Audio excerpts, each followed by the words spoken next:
Welcome back to Highly Respected. I'm your host, Scott Greer. Today I'm joined by the mysterious lamb poster, Cinderwoood. Cinderwoood, how you doing? I'm doing great, but it's actually a goat. No, it's a lamb. It is not a goat. It's a lamb. Like this is totally inaccurate. Anyway, Cinderwood's behind. He's a locked account. He's a private account. This is why he's mysterious. He's lurking out there on Twitter. You know, someone's quote tweeting you and talking shit about you. Likely Cinderwood. So I've finally brought him on the show to expose him and ask him why he's a private account and he keeps quote tweeting people and talking shit. But now he's gonna have to answer for that. But after all these important topics we have, so we'll hold off a little bit on Cinderwood and demanding to know why he's private. First off, we're going to talk about the debate. Obviously, commentators bewailed it as the low point for our democracy and a national tragedy. I thought it was great. What did you think of it, Cinderwood? Well, it was the most entertaining and memorable of these debates I've ever seen. I mean, best case scenario convinces people to not vote, which helps Trump, because I don't think Trump convinced many people at this point. No, and I think it was all about, I think the main takeaway from this was not so much that Trump sucks. I mean, even though people were thinking that, it's that I don't want to vote for either of them. It promotes apathy, as you were saying. And even when I tweeted about this last night is when I went to Facebook to just check on to see what the normies are thinking about it. Everyone is like, I can't believe what's happening to our democracy. I'm sick to my stomach. I don't want to vote for either of these clowns. This is so sickening. Why aren't they talking about the issues? Where's the substance? And there's never been a debate about people would just totally zone out. Like nobody wants them to hear them talk about like the capital gains tax or how they're going to solve the debt. Like nobody cares about that. They want to hear about like Hunter Biden and how he got kicked out of the Navy for doing cocaine. Even though Trump didn't bring it up, they want to hear about his stripper baby mama. This is the type of stuff that, and Trump was even going for that. And this is not an election about, you know, tax policy or what they're going to do about government spending. It's a cultural war, and Trump and Biden both know that. But Biden is senile and is incapable of actually being the cultural warrior that the left wants. Yeah, it's the election's a personal referendum on Trump as well, and Trump's never been presidential, but he can keep Biden from looking presidential, and I think that was his strategy. Yeah, he did, and with Biden had all these corny like wind up lines that he had memorized, and he always looked at the camera, but he looked at the wrong one. When I was watching this, like, why is he looking up? But he was looking at probably a higher angle. It didn't look like he was looking directly at the camera. He's say you're a person in the audience and he's looking at you, but it looked like he was looking at the person behind you in a higher stand rather than you, and it came off weird. And you'd always like, and then he would be trying to clearly memorize. He'd look down at his notes. He'd be like, yeah, you know, that's why we've got to work together. Like Trump looks down at Irish Catholics, and he's overly somebody with these weird lines, which like, I'm an Irish Catholic from Scranton. And it's like, bro, you're first off, even in the 1940s, he grew up as middle class. Second off, like, Trump is not a know-nothing from the 1850s. And it's like, when have the Irish Catholics been oppressed in this country in the last 100 years?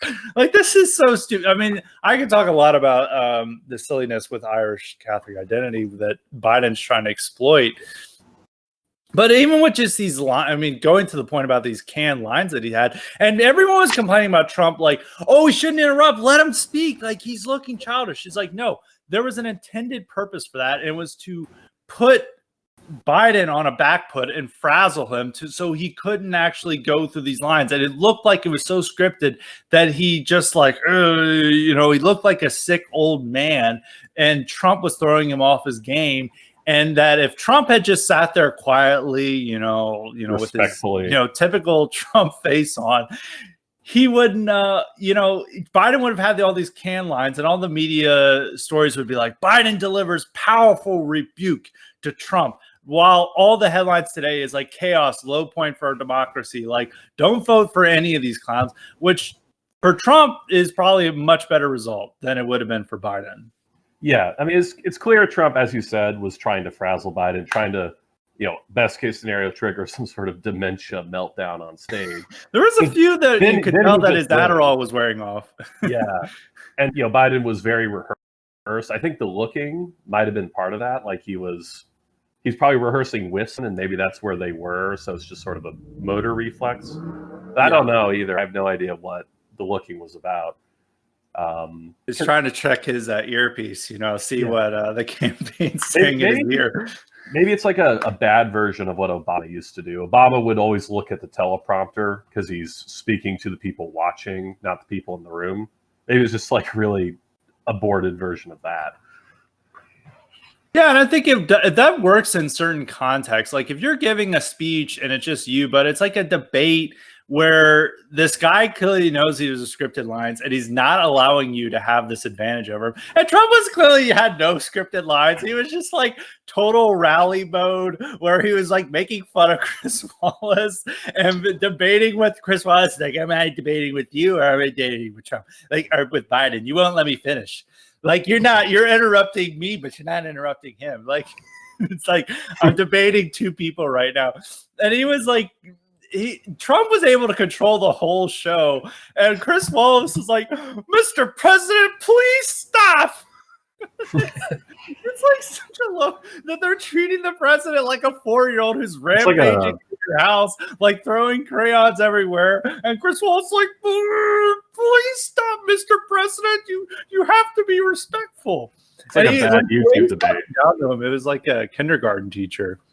Yeah. I mean, it's like a bad YouTube debate, like old internet blood sports stuff. Yeah, yeah, it is like internet blood sports, but it's it's at the high point of our democracy, supposedly, that this is like who's going to be the leader of the free world. And Trump is like, he started it, I didn't start it. Which, like, anyone who I always like, I love that about Trump. I mean, it's very refreshing that Trump is like disregards all this bullshit about like I'm standing above this and like I'm being an adult, and he just like goes to total like 6-year-old trying to like be a schoolyard bully and be like, he started it, I didn't start it, I pushed him in the mud, he didn't, he deserved it, why aren't you complaining about him, he called my face ugly. It's like, and it's like this thing. And Biden tried to have these moments where he's like talked down to the bully, but it's really just like an old man getting grumpy. He's like, why don't you just shut up? And even Chris Wallace at some point said some variant of that. And even when Biden had this one moment where he's clearly a wind-up moment to have a powerful, like, I'm shutting down Trump, where he's like, my son, Beau Biden, very different from Hunter, he served in Iraq for a year and he's not a loser, and you called him a loser and a sucker, and that's outrageous. And Trump was like, I don't know about Beau, I'm talking about Hunter, and Hunter got dishonorably discharged for doing cocaine, and then he gets billions and millions of dollars from Russia and China. And they just like didn't face Trump at all. He just kept attacking Hunter, and they clearly, Biden's staff had clearly told him, like, whatever you do, do not get angry. Do not challenge Trump to a fight. Do not cuss at him. And there was clearly some points where he wanted to cuss and he was like, and he would like cut himself off. Like he knew that like the number one point his staffers had driven into his head was like, do not get angry. Do not lose your cool unless it's these stupid scripted lines we have. Like, even that shut up line was probably like, that's a scripted line you can use. And definitely the Biden the Beau Biden moment he had were those the stuff that he was allowed to be angry. But anything where he was like clearly wanting to call him like a motherfucker or just like, I'm going to beat your ass behind, why don't we go outside? Like all that stuff he had to repress because his staffers like, please don't do this. And Trump was trying to goad him into doing that. And it came very close. Yeah, the staffers were trying to have like these West Wing moments. But do you think it would have helped Biden if he did lose his temper, called Trump a motherfucker? I don't know. The thing is like that would have just added to the chaos of this, and it would have helped Trump because Trump would have beamed. He would have loved it. He's like, I'm dragging him into the mud with me. And your like noble, sacred figure who you think is going to restore decency and civility and bring us back to normal is just as bad as me. And you have to look at him, and he's like old and senile. Like me, I don't have to rehearse my lines. I'm just speaking from my heart or from the head. Like he has all these program lines that his staffers has put into him. The general gist is that Trump wanted these moments or wanted to drag Biden into the mud, and he successfully did that. And he showed him his old, weak, and he can't really, as Trump said, he doesn't have it in his blood to be a president. He did demonstrate that to a degree. I mean, it wasn't necessarily good for Trump because, I mean, Trump just did Trump moments the whole time. But he did. Not as much. I think this stuff about Corona, and he's like, well, only 200,000 died. But those are like, even those moments that I think would have hurt him more, like him touting, he had a weird line about like racism and like, well, he's like, my criminal justice reform. All that stuff has been put aside due to, which moving on to like the next topic about the debate is like, it's all this stuff about the Proud Boys. He didn't disavow the Proud Boys, and his stuff about race, and then before we know anything about the election results, he declined to accept them, even though we don't know what they are and what election fraud may happen and what like other shenanigans are. He's not accepting that. But those are like the headlines, and I think most of that helps with Trump. But moving on to a very specific discussion about the debate is that race was one of the central factors of this debate last night. Trump ignored a question about systemic racism. They asked him to say, "Do you think systemic racism is real?" And I think that might have been the part where he talked about criminal justice reform and stuff. And he's like, "Yeah, there's these things about race," and he refused to cave in on disavowing alleged white supremacists and Proud Boys. He also, at another point, called Antifa the real threat. Actually, when he was being asked about the white supremacists and Proud Boys, he challenged that question and put the focus on Antifa on the left. And they even asked him about critical race theory.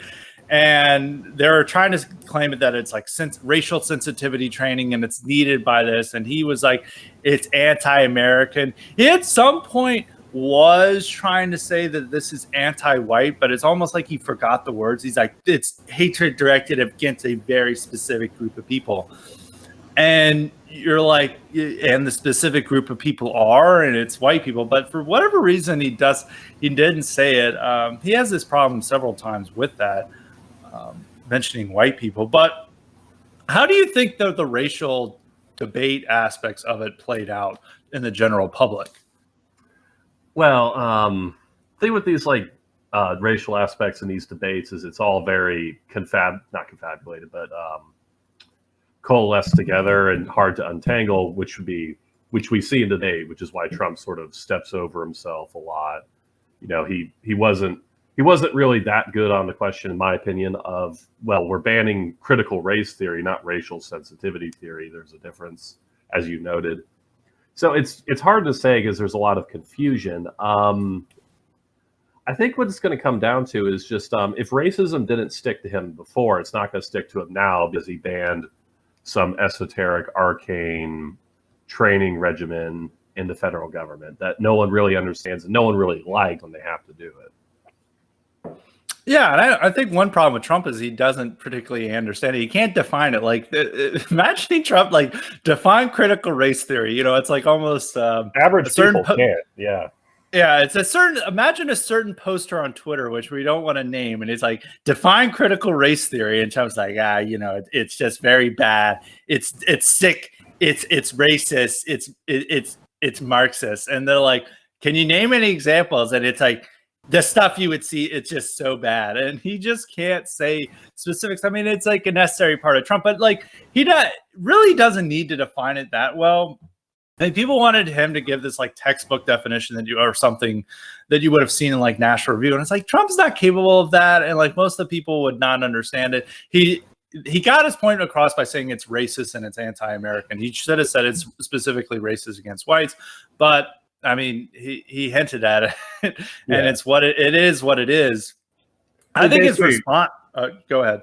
For most people, it's just another form of PC. So he's already anti-PC. They're probably anti-PC. They sense something's up with how we talk about race in this country, even if they can't articulate why. So I don't think it hurts him. I I don't think it hurts him that he disavowed critical race theory like he did. Yeah, I think so too. And I think his response, I mean, the most controversial part of the whole night was his response about the Proud Boys. Oh, yeah. And he did not condemn white supremacists, which he did. And, Chris Wallace had this whole line is like, you say you want to criticize Antifa and left wing, but will you disavow the white supremacists and militia men who support you? And he's like, sure, I will. And then they're like, can you name them specifically and disavow them? And they asked him to name them. He's like, well, can you name who I'm supposed to disavow? Like the Proud Boys. And both Biden and Wallace chimed in, like the white supremacists and militiamen and the Proud Boys. And he's like, stand by and stand down. Yeah, it's just like not a disavow. It's like, oh, hold on, I might need you later. And then he's like directed it totally. He's like, this is not all the violence we're seeing is not a right-wing problem. It's a left-wing problem, which is 100% is. They didn't even go into these riots. I mean, they went into the riots a little bit, but the whole focus is like, oh, they're in so much pain. And Biden and Wallace were both like implying this, that like, oh, those are totally different, those riots, because they have a genuine point and we need to listen to them. And most of them are peaceful. Like they're mostly peaceful. We shouldn't focus on the violence. And if you look at this country around us, it's clearly not white supremacists or right-wing militiamen who are burning down Portland and Kenosha and Minneapolis and all these other places. It's clearly the left. It's Black Lives Matter and Antifa. And Biden at one point was like, oh, well, Antifa is an idea. It's not an organization. It's like, well, what organization did Dylan Roof belong to? What about Robert Bowers? What about all these other mass shooters that they're in some like secret cabal of white supremacists out there that like even though they're not a part of any organizations, we then start to ban all these groups that even these mass shooters and maniacs had nothing to do with. We saw that after the Christchurch shooting in New Zealand. They'll go after all these groups, but whenever Antifa does something, it's like, and there's clearly like organizations like helping them, such as this bail project in Louisville that was like passing out riot shields, and they're also bailing out Antifa.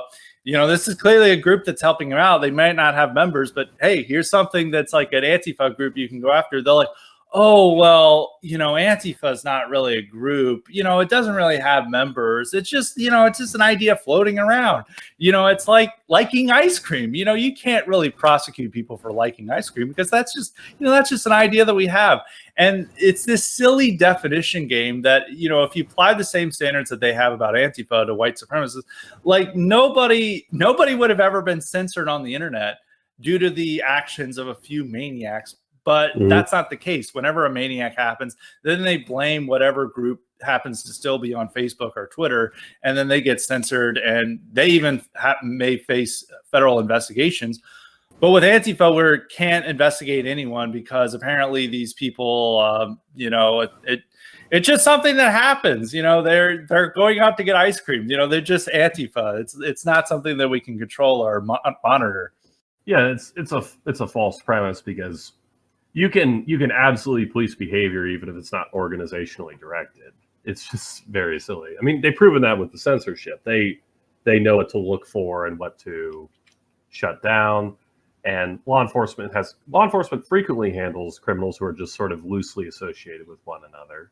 It's just a completely false premise. And it's just the whole Antifa's an idea thing. That's just a canned line he was told to say just to sort of stop the debate right there. Not really a serious point. Yeah, and it's, at the same time he's trying to direct, they have this real desire to imagine that white supremacy is totally organized and everyone's in these member groups when it's like not the case at all. It's not the case in politics in general. I mean, the member organizations are almost a thing in the past. Like for various reasons. I mean, it's very tough to run. I mean, people are less hesitant and are more hesitant rather to join member groups, whether it's like right or left. Most political groups have much smaller membership numbers. I mean, people just don't like to join this stuff anymore. So, and everything's organized online. It's mostly loosely affiliated, loosely networked. And there are clearly people at the center of this Antifa activism. And you've seen several of these people from Portland go around the country, going to other riot sites, helping them out with passing out riot shields, helping them out with strategy, directing them to like where they should attack. At the same time, we have these idiots in law enforcement who are, saying that like white supremacy is the biggest problem. And Trump is like this should be blamed on Trump, is like both Biden and Chris Wallace were saying, well, your FBI director, and I can't remember if they also said Chad Wolf is the DHS director as well, but they definitely mentioned FBI director Chris Wray. And they're like, well, your FBI director says that white supremacy is the biggest threat to this country, not Antifa. And even when in the hearing that, Chris Wray was saying that, it's like, well, Antifa's, and he also said something along the lines that Antifa is an idea, not an organization. And even it was like, well, we lump this all into anti-government extremism. We don't look at ideology and stuff. I'm like, what terrorism is pro-government extremism? Is there like somebody out there who's like bombing government facilities on the name of like the United States government? Like all terrorists are anti-government, whether it's Islamic terrorists, a white supremacist terrorist, some crazed libertarian or anarchist, communist, whatever. They're all anti-government extremists.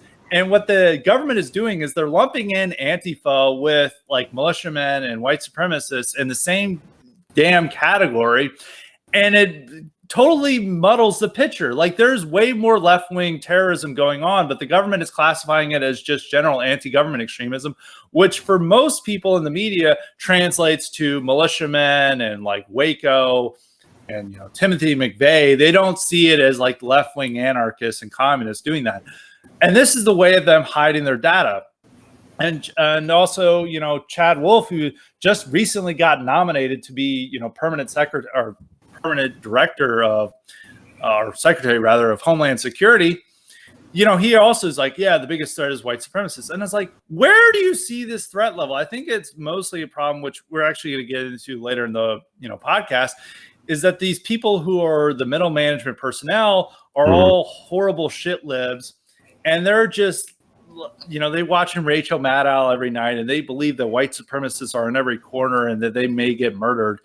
And they truly believe all this nonsense, and they direct all their energy to this. So it's not really an objective process where the FBI and the DHS is saying this. This is, libs in the government and in the deep state who are getting at these results because they want them to look like this. They do not want to focus on left-wing extremism and terrorism because they know that helps Trump, and that hurts their narrative about the real dangers in our country right now. And they can convince themselves that like Antifa's actions, that's just rioting. That's not terrorism. That's not really motivated. It's just rioting. They can give it another epithet to sort of dilute and wash away the actual motivations.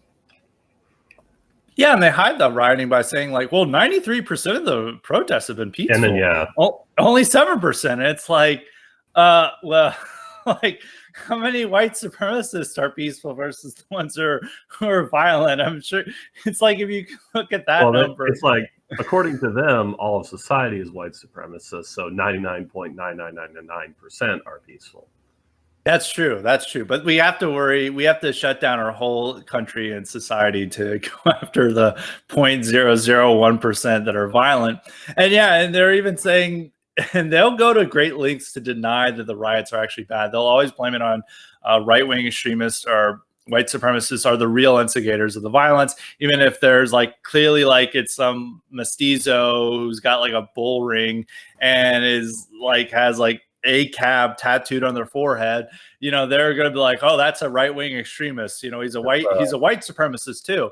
He's a white. Or they'll blame that it's the police's fault because they provoked the innocent protesters and they had to react violently, or they were just blocking traffic, which is actually peaceful if you go in the middle of a highway and stop all traffic. And surprisingly, there's some accidents that occur because people try to get around the protesters after they attack their car and break their windshields.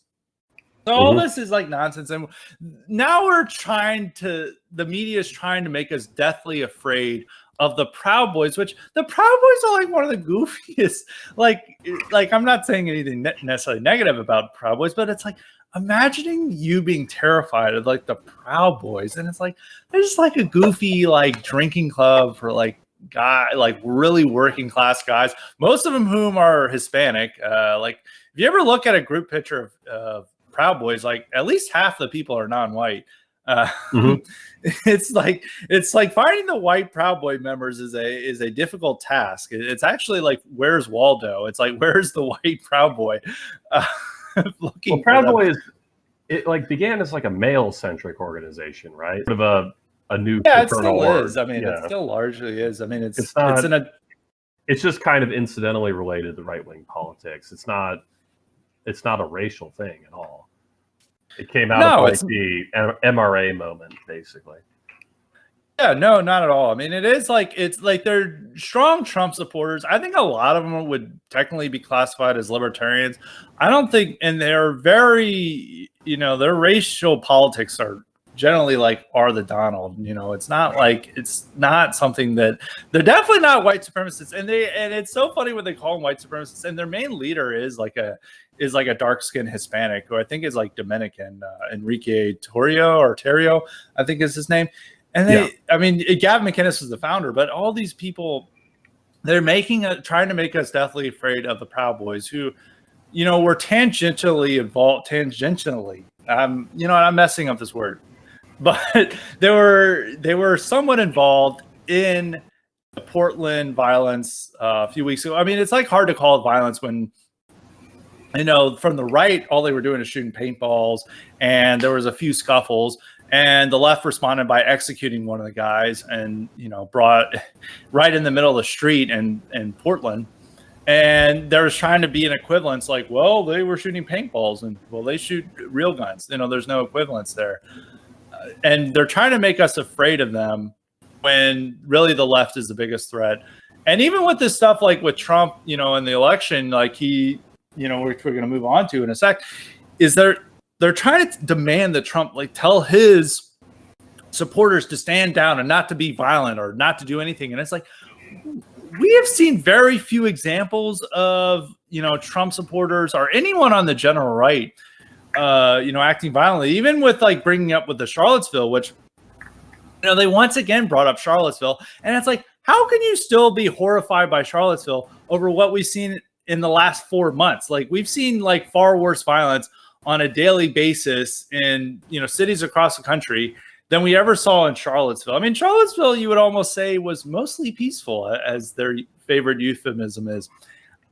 And they still obsessed with Charlottesville as it's like this horrifying event that traumatized our nation. And we still have to like overcome and express, penance for.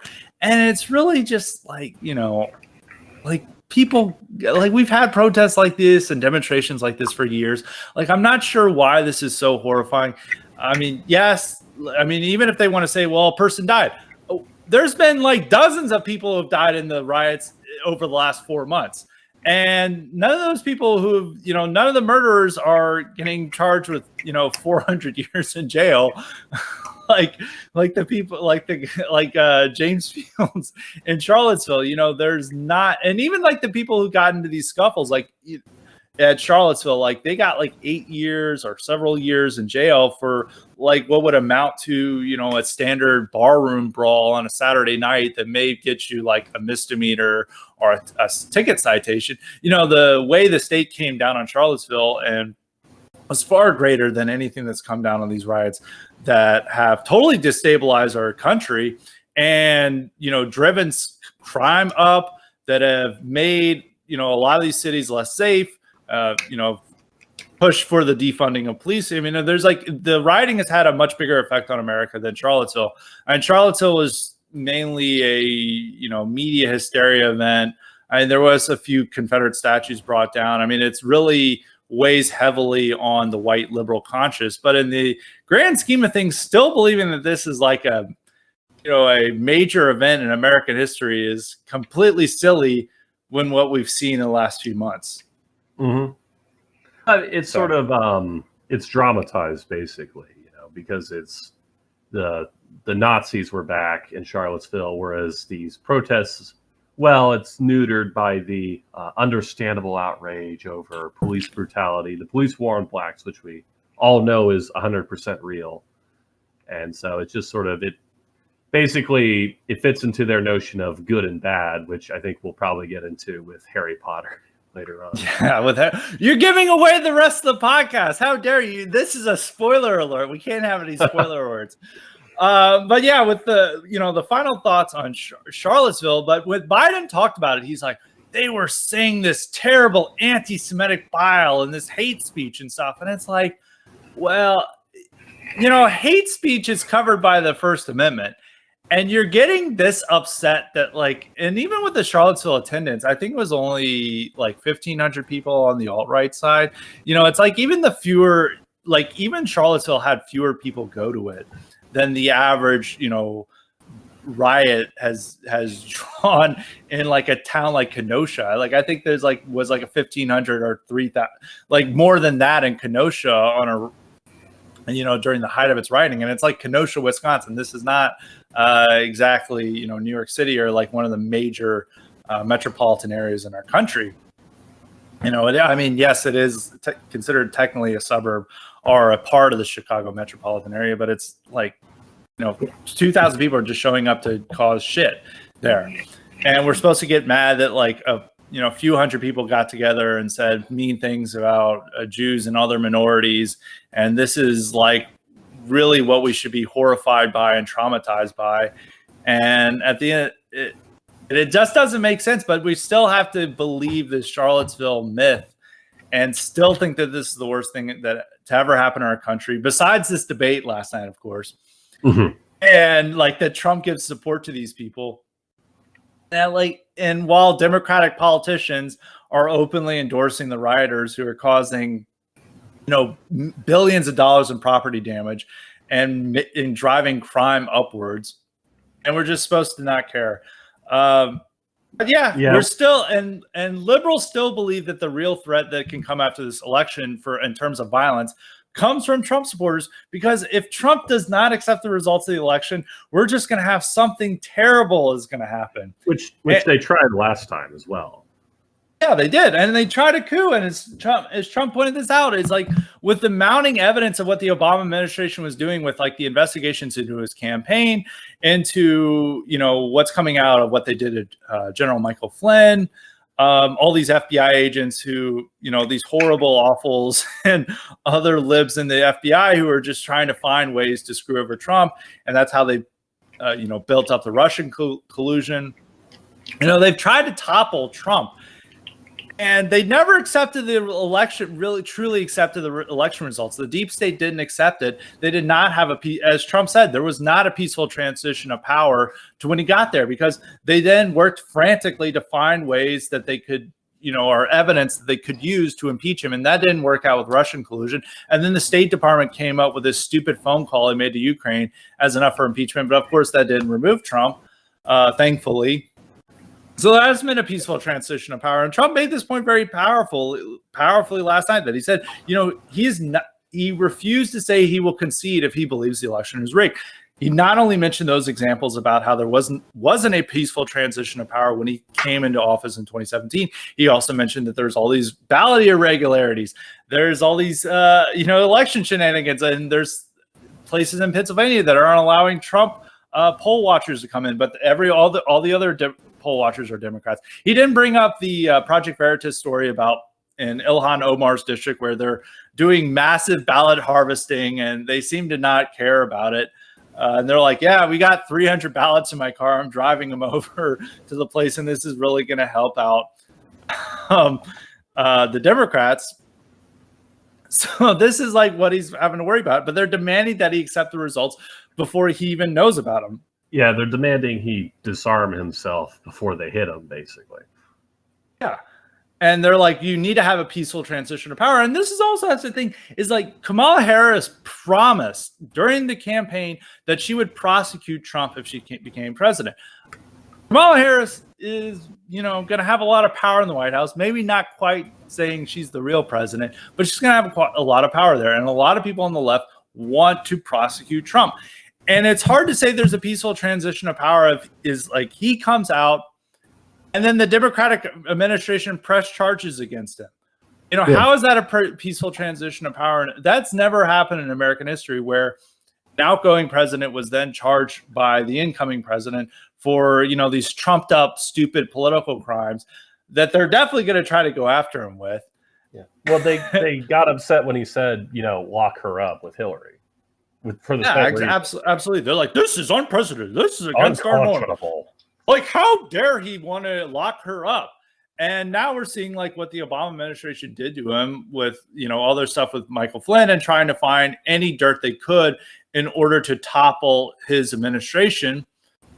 It's outrageous for him to want to accept the results. I don't think he should definitely challenge them. Like, we're not going to know the results for several days because in several of these battleground states, they have, they're wanting to count, ballots that come in like November 10th, as Trump was pointing out, and it's like, where did this ballot come from? Like, that postmark could have just like been added in like November 7th. And now they're going to have to count that ballot, and maybe they'll throw out other ballots too. And there's already all this crap going on with mail-in ballots. And you'll see even liberal reporters complaining about it. Like, I saw this guy who used to work at Deadspin. He's a horrible leftist who always complaining about white supremacy and Trump racism, etc. I think his name is Barry Pacheski. I think that's right. And he was complaining about, I got my mail-in ballot and the return address is for somebody else. Like, the return envelope is for somebody else. And then several other people in the replies were like, yeah, that happened to me too. Yeah, that happened to me too. And now there's people in New York who are getting military mail-in ballots. And they're like, I'm not in the military. Why am I getting a military mail-in ballot? And this is just a few examples. Like, you have to, that you would have heard about on Twitter. You have to think is that there's like tens of thousands of these examples that are happening throughout the country about people getting wrong mail-in ballots.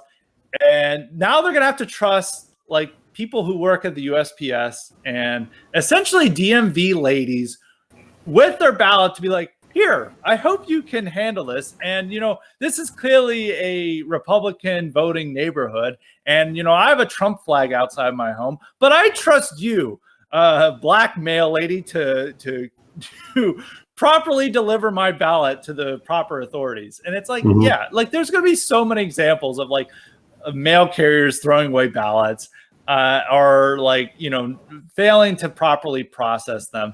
Like, this whole thing's going to be a disaster, and Trump should immediately challenge. I think Trump should just declare himself the victor. If he sees that like North Carolina and Florida, Georgia and Ohio and other states that, are battleground states have already gone for him on election night, he should just declare himself the winner. I mean, what's going to be the challenge? I mean, we're basing the word on these people on non-white, the non-white DMV ladies to handle our election results in these battleground states. And you want to put your trust in them and also the rest of the system?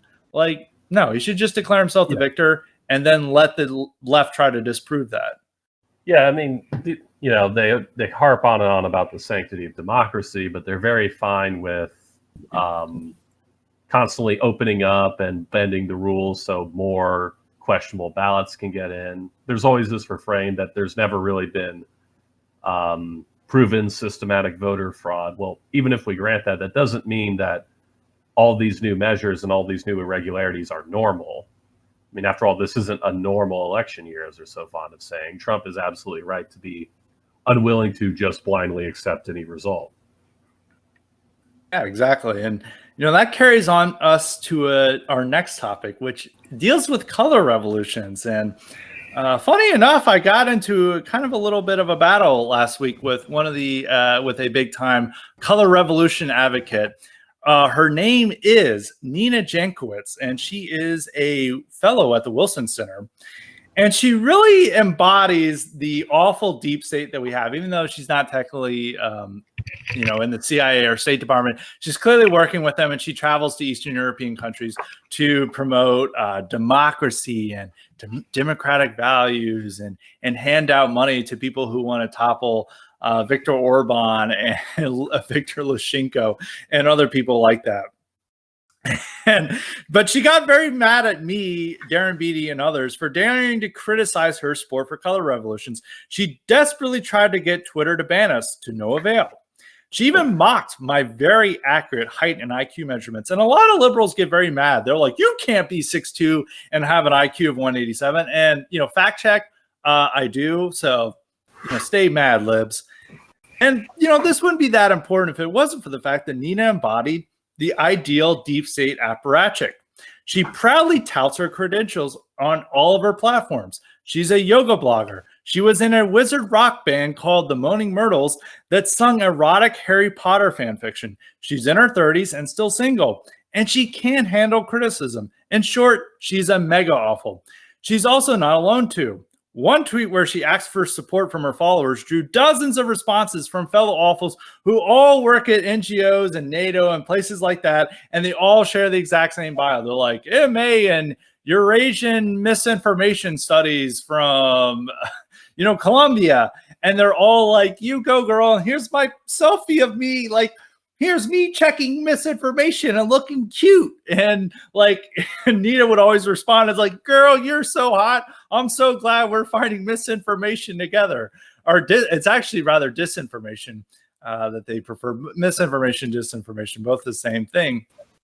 But this is like the people who were sending out to start color revolutions in Eastern Europe is like these like silly awfuls who fantasize about Harry Potter and they're really into yoga blogging, and it's like Eat, Pray, Love, but the regime change edition, Eat, Sway, Love, and they're going out into these like Eastern European countries where they probably don't really speak English, and they're like, I think you need more democracy, and there's no gay pride parades in Minsk, and we need to really work on that because you're oppressed. And this is how they really think about the world. And this is who's running everything in our show. So a lot of people still have this image of the deep state as these intimidating wasps who are somehow transported from the 1950s and are all related to Alan Dulles. But, if you really look at the type of people who come from the deep state and are running for office, there's this woman, Abigail Spanberger, who's representing I think she actually represents parts of Charlottesville and Virginia. Mm-hmm. And she's like this 40-something moderate who's always total awful stereotype that she has, and everything is about supporting the deep state and supporting military interventionism. And she actually doesn't like AOC and them too much because they want to cut too much from the Defense Department budget and all this stuff. But these are the type of people that it is the deep state. It's not the old school WASP who started the CIA in the 1950s. It's people like Jankowicz. It's people like Spanberger. And even with the woman in the Zero Dark 30 movie, they turned into a hero. It turned out that that woman was massively incompetent, and all the people that she tortured or oversaw their torture provided no evidence to help us find bin Laden, and yet we keep promoting these people. So why do you think people still have this impression of the CIA and State Department as these evil wasps with a rigid bearing, and they're almost saluting all the time, and they're out trying to help right-wing military dictators? A lot of people on the left still have this impression. I think it's because of Cold War history and movies like E.T., where the federal agents show up and they're all wasps. I think it's just media and recent history, and just sort of the general idea that the people really in charge of the country are white, and there's a secret power bastion, so maybe that's where all the white supremacy is stored.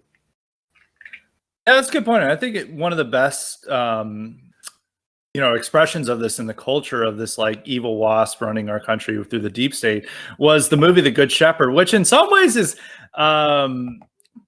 unintentionally based with a lot of the comments of it. And it's a movie, I think, from 2006. It stars Matt Damon. It was actually directed by Robert De Niro, and Matt Damon is his character is loosely based on this powerful CIA official. I think James Jesus Angleton, I believe it was his name. It might have been actually Jesus. He might have even pronounced it in Hispanic, but he was he wasn't actually a true WASP, but Matt Damon's character is supposed to be this, rigid WASP who's like defending the traditional Anglo-America from all these filthy ethnics and non-whites, and like going to war against these poor non-whites in the third world. And there's a great part where he's meeting with a mob boss who's played by Joe Pesci, and Joe Pesci goes through and he's like, oh, well, the Italians have their food, the Irish have their music. And, he goes through all these, have their music. Or I'm definitely messing up some of the lines. You probably know more. And then he asks, like, well, what do you have? And then Matt Damon's like, it's our country and you are just visitors. Yeah. We have the United States of America. You're all just visiting. Yeah. And that's supposed to be like, oh, this guy is so bad. How dare he say that to our wonderful ethnics who are enriching our country? And yet he's like, you're like, of course, if you're watching this from our perspective, you're like, based? You're like, salute. Like, Matt Damon's the hero of the movie. And in a lot of ways, he is the hero of the movie. But that impression is still carried on today, where they still think that these are people of WASP ancestry, like their family came straight off the Mayflower and they've been here since 1620s, 1630s. And people still think, and like even some of the smarter leftists say that. They'll like, even when they go into like what's the real driver of woke culture, they're like, well, most of these people are descendants of Puritans, like actual descendants of Puritans, not the metaphorical descendants of Puritans. And these are all Protestants, and like everyone else is like just not as cool with woke culture as but the Protestants are the real drivers here.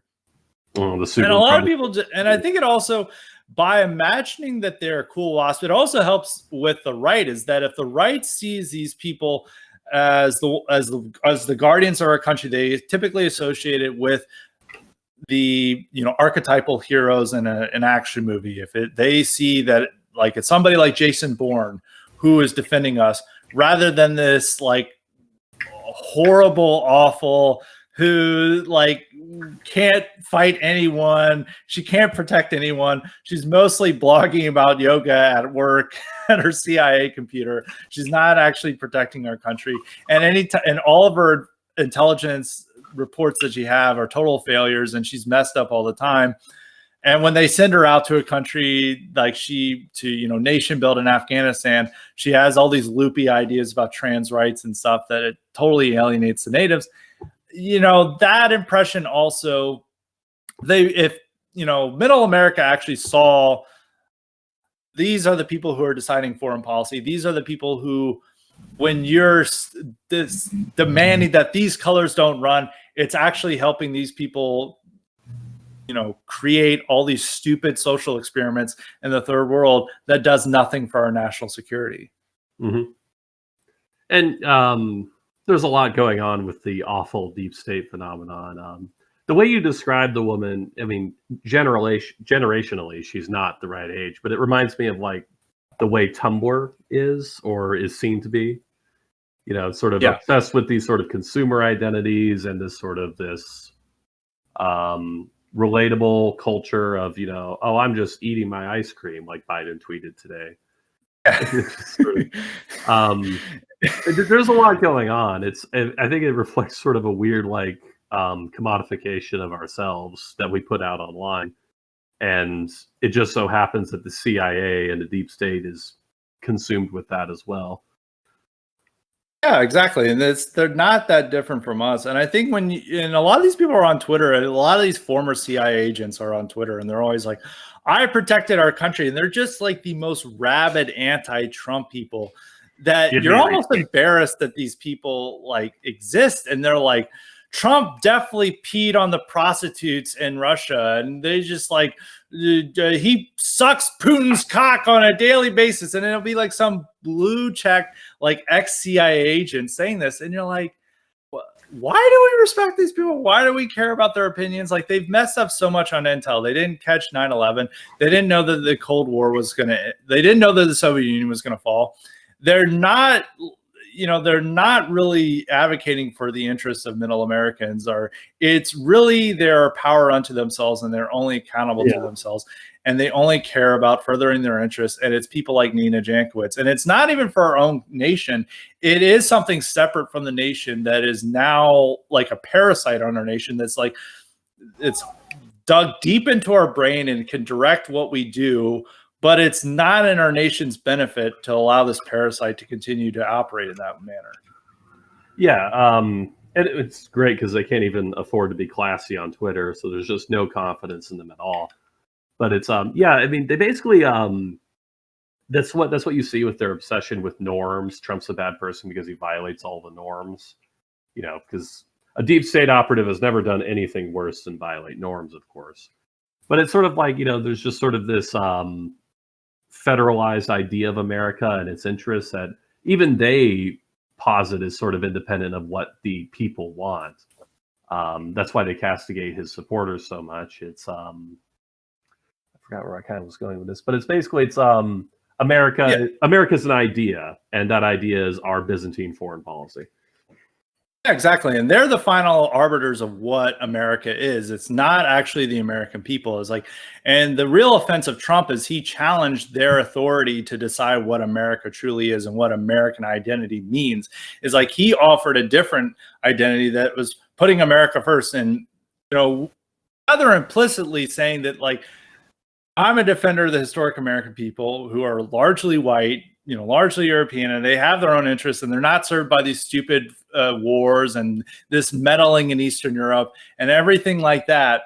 We want to bring our country back here. We want to bring jobs back. We don't care about these stupid trade deals that maybe make diplomatic sense. We want to do what's best for the American people. While all these idiots who are in the deep state, and you saw this during the impeachment proceedings when they brought up people like Fiona Hill, they thought that they were like the priesthood of America coming out, and they're like, I know what America is because I'm an immigrant, and that makes me more American than these people whose ancestors have been here for hundreds of years. And let me tell you what America is. It's about norms, it's about civility, and it's about these institutions that we happen to control and run and are antithetical to the historic American people's interests. And you have to listen to us. Otherwise, that's treason, and we're gonna launch a coup against you. A very passive-aggressive coup. Yeah. America is the State Department, God damn it.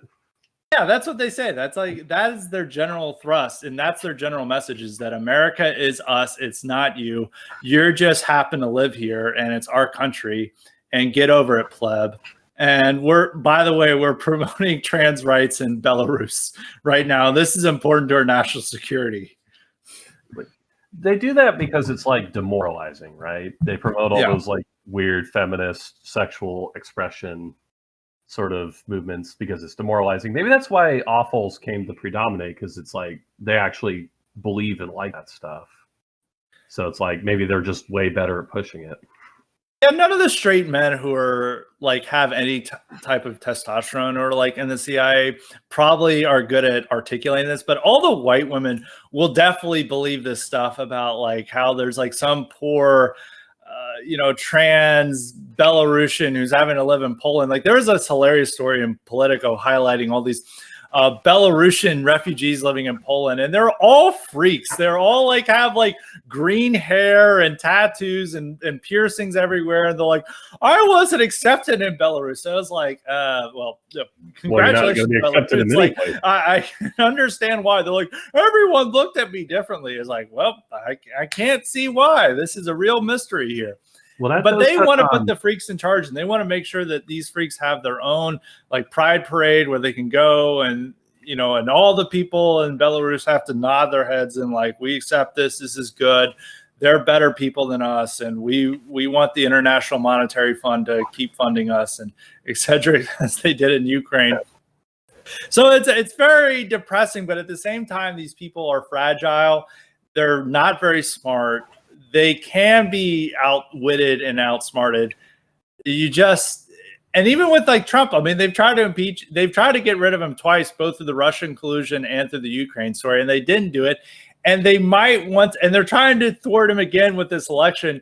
And even then that might not work. I mean, they're prone to these stupid stories about like the Russian bounties in Afghanistan, where it's like, oh, the Russia is offering bounties to kill our boys, our soldiers, where they're trying to appeal to red-blooded Americans who are likely to appeal to Trump. I really hate that rhetoric. It's very craven and manipulative. Exactly, and it's people like Nina Jankowicz who are promoting it, like who have nothing in common with red-blooded Americans out in Middle America. They're just trying to exploit their emotions to get them to keep soldiers in Afghanistan till the end of time. And I think as the more that this impression comes out that this is like the State Department, it's not like this, or this is what the deep state is. It's not people like General Mattis, even though he sucks, he still has like those type of manly. He looks like those type of masculine generals that are like, we're following you into battle, sir. Yes, sir. I'm going to fight for gay rights in Belarus. Like even like people in red state America will still like fall for that. But if they really see it as like this awful who's talking in up talk and like singing about Harry Potter erotica, they might be like, wait a minute, what is this? Like, I didn't vote for this. This is not representative of me. But yeah, I think, and we definitely won't care. Hopefully not. But we could talk about the awful state till the end of time. We'll definitely have more podcasts about this. But go ahead. One thing I wanted to touch on when you mentioned the green-haired refugees. Well, there was something that just came to me while I was reading up a little, reading basically Jankowicz's Twitter feed.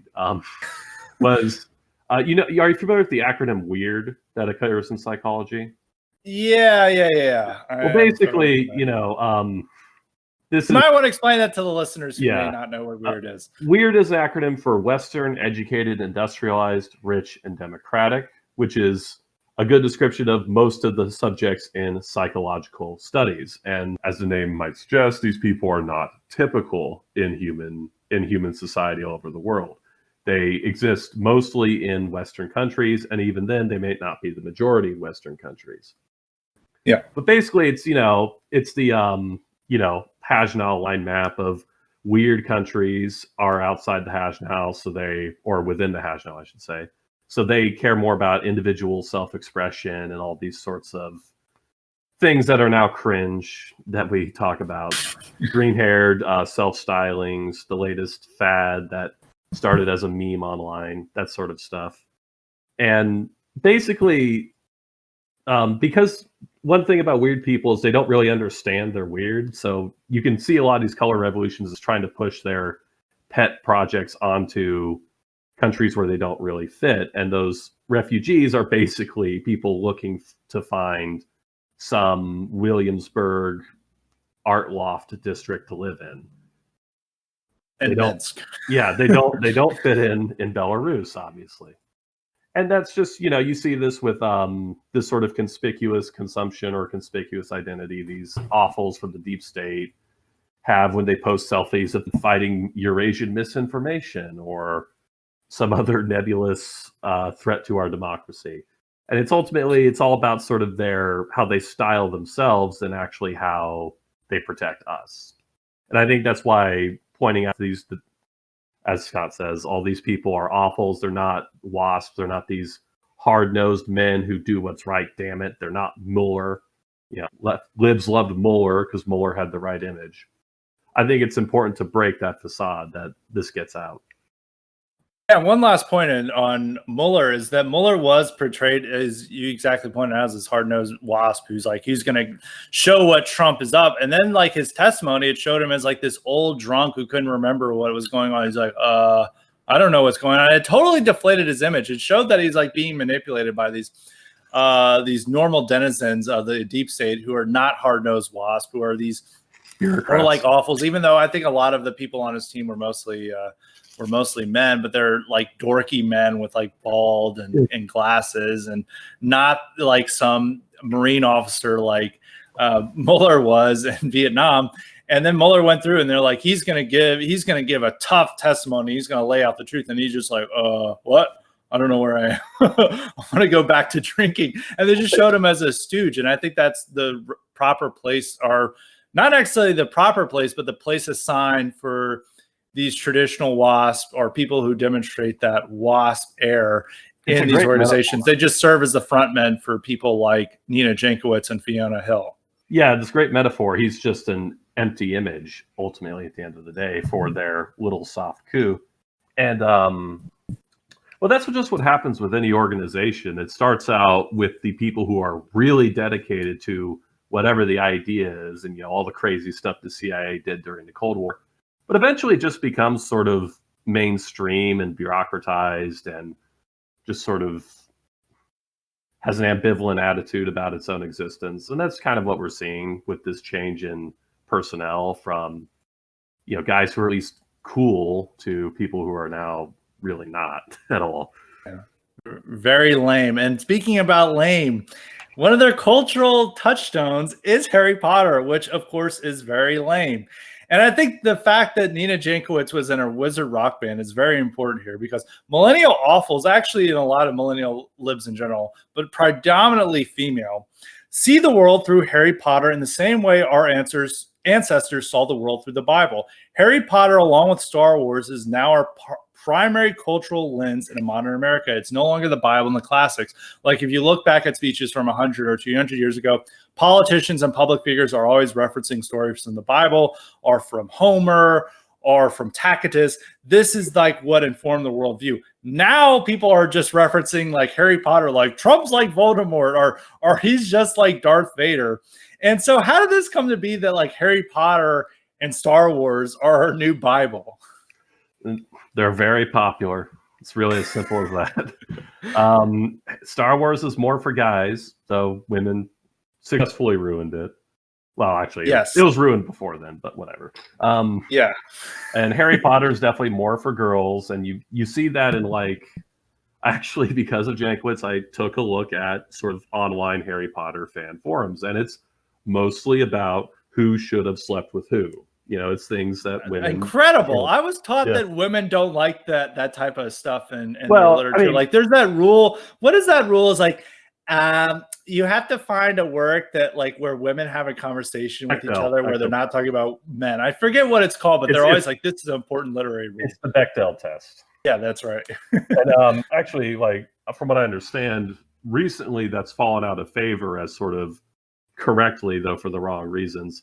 Stultifying and just kind of arbitrary, but it's. I mean, I guess it's not really. It's not like people just sleeping with each other like rabbits. It's sort of the veneer of real relationships and some intimacy, some contrived intimacy. So, it's like pulpy romance novels in that regard. It's nothing new. It's just projected onto British teenagers. Yeah, and the men that they fantasize in the works of Harry Potter, I mean, with Ron Weasley and Harry Potter, they typify like what they want as like an ideal man who's like progressive, who's willing to allow them to like have a voice and understand their feelings and is sensitive. And he's not a male chauvinist, and he's even though he can like save you, and protect you, he doesn't demonstrate any of the like typical aspects of machismo. He's not arrogant and swaggering, and he's not threatening at all. Well, actually, they fucking hate Ron. Oh, they hate Ron? I thought they all loved Ron. Well, man, that's changed. I think it's because Ron was not played by an attractive actor in the movies, but. Wow, ginger incels taking a big hit right now. Well, I mean, Ron, when there was just books, I've heard Ron was the most popular character. But once the movies came out and a lot of his big moments were just given to Hermione, that really changed. He was just kind of seen as a useless git. But yeah, like but they all see themselves through Hermione too. And it's like Hermione's the outsider who's like through her smarts. I mean, she's very much a Lisa Simpson character where she's like smarter and works harder than everyone else, but she doesn't get all the credit. Like the boys get the more credit. But really, if you want someone to decide on issues and to make and really know what's going on, Hermione is the one you have to look to. And like all these women, especially who are going, want to go and have professional careers and be the smartest person in the room, and they're working so hard and they got into a great school. They all see themselves as Hermione and Lisa Simpson. It's very Striver. Yeah. Yeah, it's a Striver mindset and they very much promote this through this. And most women aren't really accomplished as Striver. They pretend to be Striver. I mean, like most of their work sucks. It's Uh, credentialism. yeah. At the office, they think they're smarter than guys who've been in the job for 30 years and know what's better. And it doesn't typically work out. And all these strivers, when they get like the positions and power, such as Hillary Clinton, Samantha Powers, Madeleine Albright, they're horrible like that. We do not want female strivers as like our leaders. Like they're absolutely terrifying. And you even see this with the Prime Minister in New Zealand, who's like implementing all these draconian laws directed at hate speech and violating social distancing.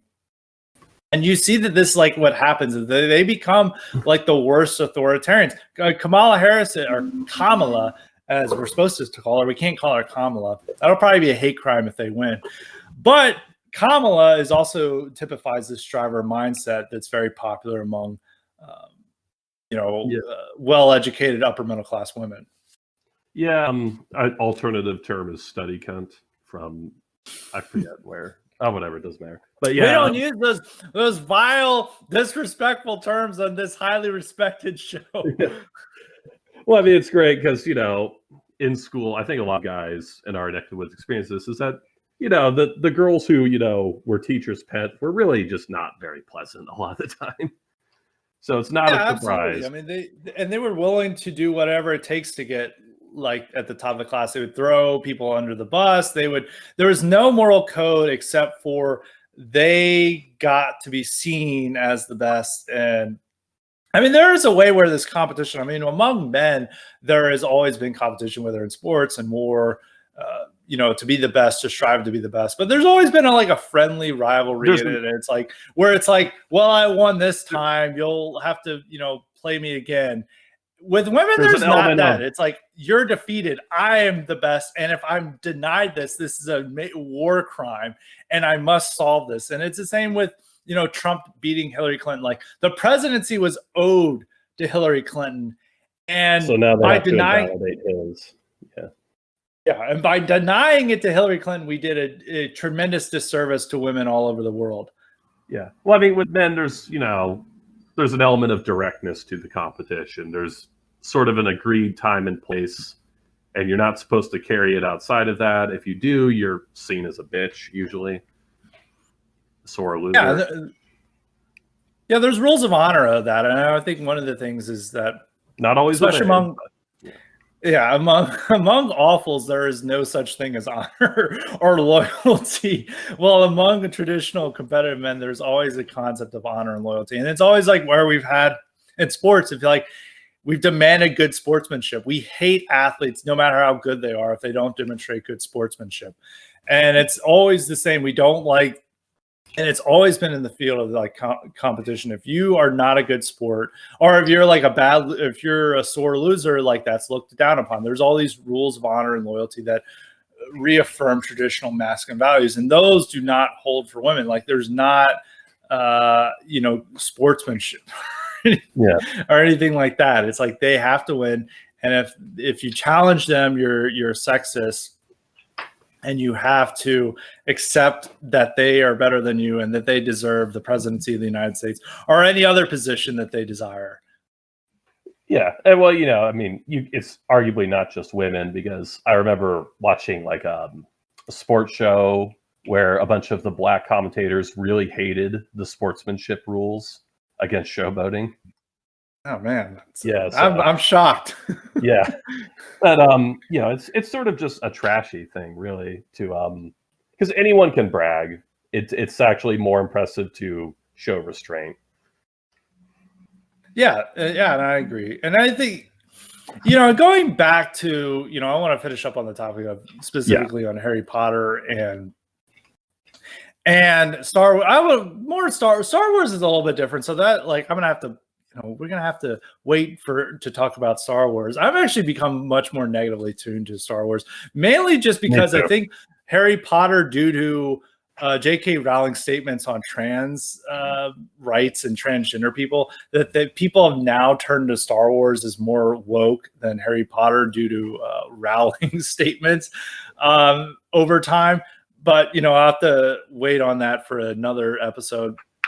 With Harry Potter, it is a It is definitely a popular fantasy with, as we talk about, with not only with the Shriver thing, is that a lot of people, especially with young adults, all these novels can carry this story that there's this underappreciated person, which in Harry Potter, it's a male, and that he has some secret power and some secret universe that he can escape to outside of the identity, almost. Secret identity, exactly, that he can escape to. And even with this, Harry Potter universe, he's escaping to what is essentially an elite university where he gets to meet people like-minded from him. And the Muggle family he's raised with, I don't even remember. Like, I read the Harry Potter books as a kid, but I stopped reading them when I became a teenager, rightly so. I didn't even finish the last two, or didn't read them, actually. And when that family represents, like, for a lot of these Americans, it represents like their hometown full of these bigoted middle Americans who don't understand them, and they're ignorant, and they don't treat them, they don't understand their true talents. But then when they go to this elite university that in Hogwarts is supposed to resemble it, and it's in a medieval castle, and most of our elite universities, especially in the UK, have a similar aesthetic. They get to be around people that are like them, and they get to have all these great achievements. And every time that, school ends, he goes back to his normal life where they don't appreciate any of this at all. And it's like them going back to their, hometown, and they're like, well, Harvard boy, I don't respect that. And they're like, they just don't understand me. So that is like one appealing factor with Harry Potter. I think, I don't know if you were saying this earlier in a chat, but we were explaining how the houses are like high school cliques. And how Gryffindor is actually the cool kids, but they're not arrogant about it. And it's like a way where they're like the good kids who are supposed to be popular. They're like it's good that they're the rightful protectors, while Hufflepuff are total nerds and like sensitive and like need protection by Gryffindor. And Raven. No one can remember what Hufflepuff is supposed to be. I think they're just generic. Well, I think they're just like the biggest losers. Like anytime they're like you're a Hufflepuff, it's like you're a total loser, but we have to like protect. Like there's almost like special ed in some cases. While Ravenclaw are like the nerds who are like stifled away from AB class, and they can't really be leaders, and because they're just whatever, focus on their studies. And somebody made the point that Slytherin are like the mass shooters. I don't know if I would say that they're the school shooters, but Slytherin. The irony is Slytherin is actually the Shriver house. It's full of people who have like family connections. And, there's a lot of racial allegory to that. Yeah, and they're like, we should be the lead. They're almost the jocks who are bullying everyone. Like, they're the bad jocks. While like Gryffindor are the good jocks who are like, hey, man, like, I love, computer games too. Or they're like trying to be friends with the nerds and the losers, while like, Slytherin are shoving them into a locker and being like, this is the law of man dictates me to shove you into a locker. Well, that's what's so strange about the houses is Gryffindor are coded like jocks, but they don't act like stereotypical jocks. Slytherin aren't coded like stereotypical jocks, but they act like it. And Slytherin are actually the strivers who think they should be in charge. So most of these awfuls would actually be more appropriate for Slytherin than for Gryffindor, right? Yeah, exactly. There's sort of this grasping ingratitude to everything. And it's just this very weird fantasy. But what it gives them is a cleanly delineated social dynamic where good people are good, bad people are bad, in ways that are relatable to them because they went through school and probably had bad experiences. Yeah, and it's a good way where they see the bullies in Slytherin as, Slytherin is based off like a distorted lens of the Nazis, as is most villains in most of our literature and fantasy and sci-fi. Even the Empire and Star Wars is now based, especially in the latest movies, is explicitly based on the Nazis. Slytherin are supposed to be, with the racial purity, or magician purity rather, and I think even in the movie they all have like platinum blonde hair. the prominent Slytherins do, yeah, and they're all like, they're paler too. Yeah, and I don't think that. I think it's like one house where there's no non-whites either in the movie. I don't know if that's supposed to be in the way in the books, but I think in like all the other houses, there's like more racial diversity. It's like this is like the bad old white society that we're throwing down and replacing with Gryffindor, which is like the sensitive, more tolerant version of society that welcomes all, and it's like much nicer to Muggles, But it's and still also cool. yeah, and also the loser wizards and Hufflepuff. And so like we should like them more than Slytherin. And it does, represent a nice distilled worldview of liberals and how they view it. And it's someone that's very different for the left. I mean, with young adult literature, I think the funny thing is probably 10 or 15, maybe even sooner than that, Harry Potter's probably gonna be considered reactionary literature compared to what's the like new young adult literature. Because That's already happening. yeah, it's already, but it's, I mean, even like from a mainstream perspective, like I don't know if the average person like Wichita, Kansas, it's a mom who's like buying books, like, and maybe they're slightly liberal. They're like, oh, I love Harry Potter because like I read it when I was a teenager, so I'm going to get that for my kid.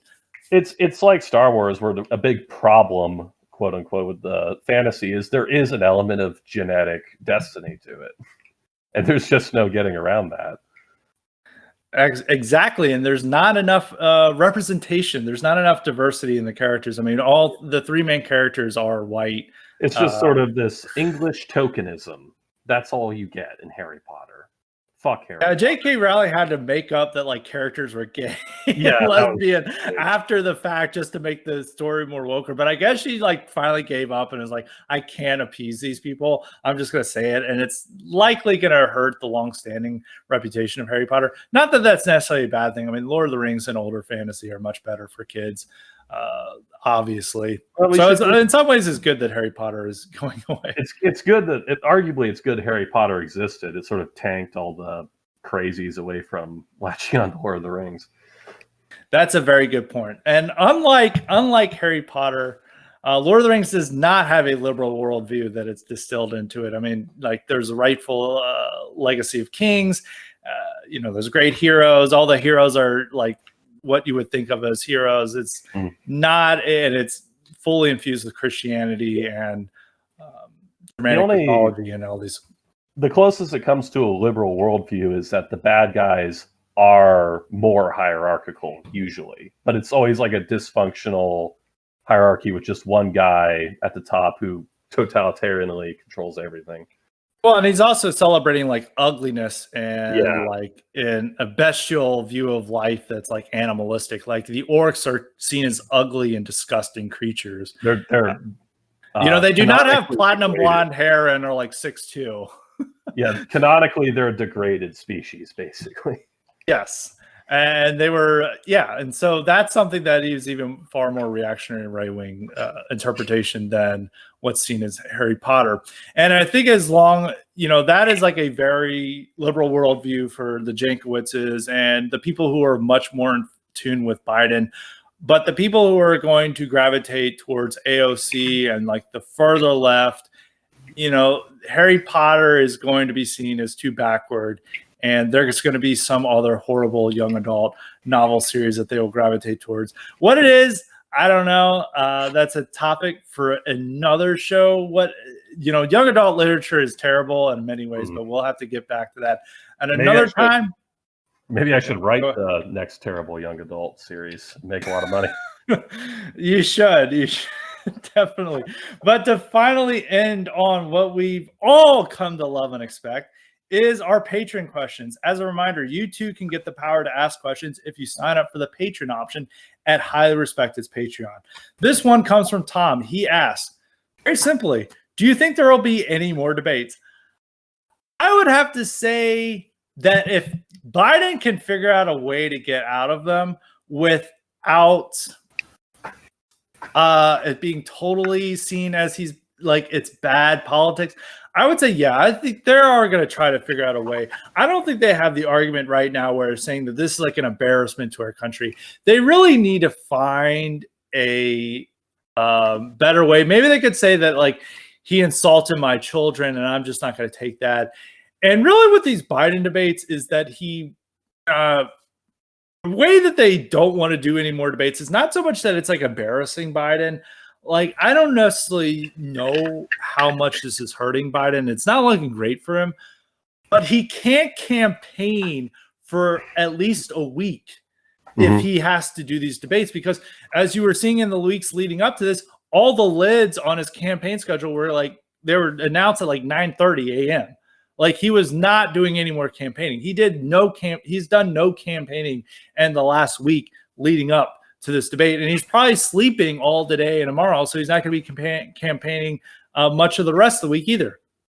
So it's with all this prep that he has to do that he can't campaign, and he has to do some campaigning. I mean, they are ultimately banking on that, like, Trump is such a failure, and that, you know, they have this wrapped up that Biden can pretty much stay mostly in his basement and not have to worry about this election. They do need him on the trail, giving speeches, showing that he like cares, and generating some local news coverage that like he is going to these places that are battleground states that Hillary didn't go to. Yeah, that Hillary didn't go to. So if he's doing all this debate prep, it prevents him from campaigning, and that ultimately helps Trump. And they also know that it's very hard on Biden. You know, even at the end of the debate last night, he was like, you know, there was definitely moments where it seemed like his Adderall or Vyvanse was wearing off, and he was about to have a meltdown. And maybe at another debate he will. So I think they definitely do want to end this, you know, and have no more debates. I don't think they've settled on a good enough argument. If you were looking at the opinion pages for all the major papers, New York Times, Washington Post, they all have an article today saying no more debates, and everyone on Twitter is demanding it. I think we'll probably see sometime this week. You're definitely going to see a news article this week where Biden staff are considering no more debates, or in discussion to have no more debates. They definitely don't want them. I just think that they don't have necessarily the right argument right now. I mean, their argument is like, this is a national embarrassment, we have to end it, which, whatever, if Biden backs out, it's going to look not very good for him. Yeah. They're going to try to float the idea and hope I don't think they'd ever get away with it unscathed, but they might be hoping the backlash won't be so bad that they might be worth it to skip the debates. That might just be the, you know, worst of the two options. I don't think they'll be able to do it though. That's just status quo bias on my part, just because I've never heard of a president skipping the debates. It's sort of seen as necessary that if you're going to run the country, you have to at least potentially be humiliated 3 times. So yeah, I think he may insist on like these stupid rules that have to be met. Yeah, that's more. The one thing that's like, actually, I think is like, he's going to demand on all these stupid rules that like my son cannot be brought up in the debate, or my level of respect must be adhered to, is like, you cannot talk over me. And I demand that if Trump interrupts me, that the moderator silences his mic. And he's going to do all these things that Trump, they say, I reject these. And then he'll be like, well, Trump is rejecting my very fair demand, so I just can't do this debate. I think that's going to be more likely, is that he's going to issue these demands that he knows that Trump will likely challenge and not accept, and that'll be his way out of the debates. Yeah. They're probably going to suggest that they just do more vice president debates. Well, they have one coming up. Yeah. I don't know what they're going to figure out something, but I mean, I'm surprised that this debate even happened. There was Nancy Pelosi and other leaders were like saying we shouldn't have any debates at all.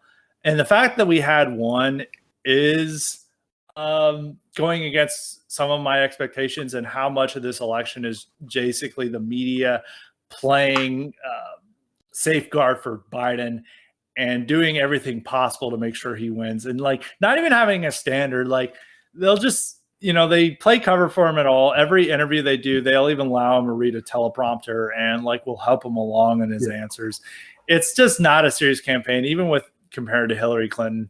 Yeah, I was about to say, people might say, well, they did that with Hillary, and it's not the same. With Hillary, no, it's not the same like level. They were hyping her up. With this, it's, you know, they're making sure no one says anything mean about him. It's a different energy entirely. And they're just like totally lying for him. They're like saying like there's no sign of senility and his mind is 100%, while they're at the same time like insisting that Trump is senile. They're actually saying Trump may be on Adderall and that Trump is like all these terrible things. Like Biden is such an inspiring speaker, and then he'll like mumble through a speech and like, this is a great speech.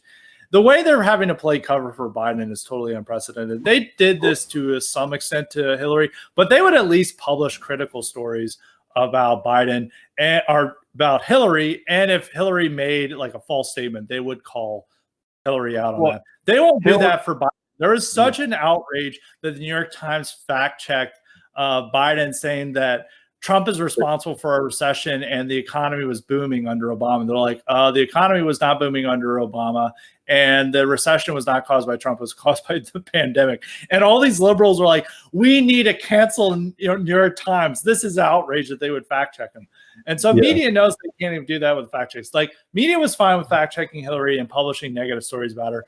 They will not do that with Biden. Anytime there's a negative story about Biden, there is such a wave of outrage from the media against it. Like if Politico does something that they're like, this is just free PR for Trump.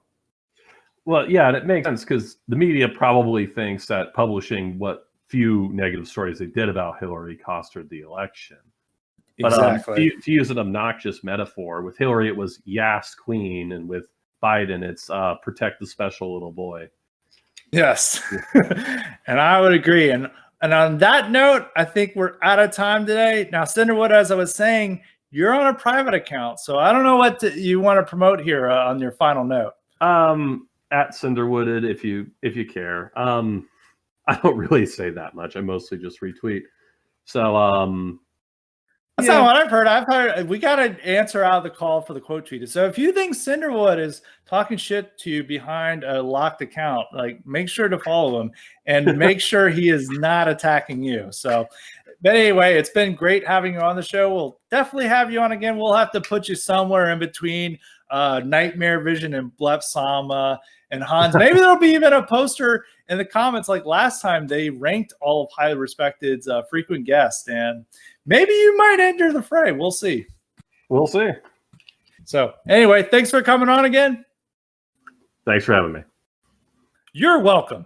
And until next time, stay respected.